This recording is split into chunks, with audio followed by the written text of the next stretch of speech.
here are some specific questions you can ask yourself. I'll just go through these real quick.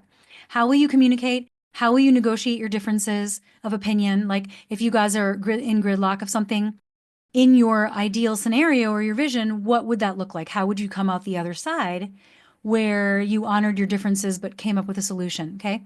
How would you give and receive feedback with each other?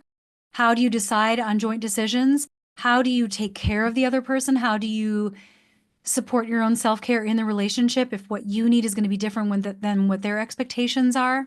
How do you show up as your best self in the relationship? How do you support them in creating an environment in the relationship that they can thrive and help them be their best self?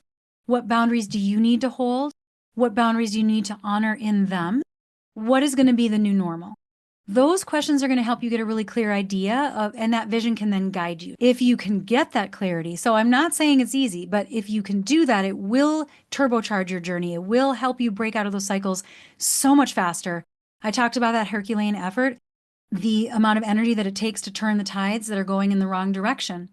The more that you have vision, the more that you lean into your vision and you can cultivate your faith and connection to your vision every single day systematically, and then showing up accordingly to interrupt the pattern. To the degree that you can do that, that's how much faster you're going to break out of these cycles permanently. I want to reinforce that more is possible than what you think is possible. That's a guarantee.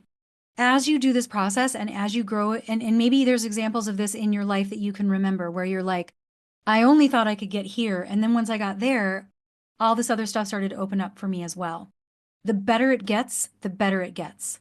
I mean, that is just like you can be on a negative spiral, you can be on a positive spiral. The more we expand our positive interactions, the easier it is to keep expanding our positive interactions. So I say that by way of giving you hope, because I think it can be very daunting when you've been in patterns for a really, really long time.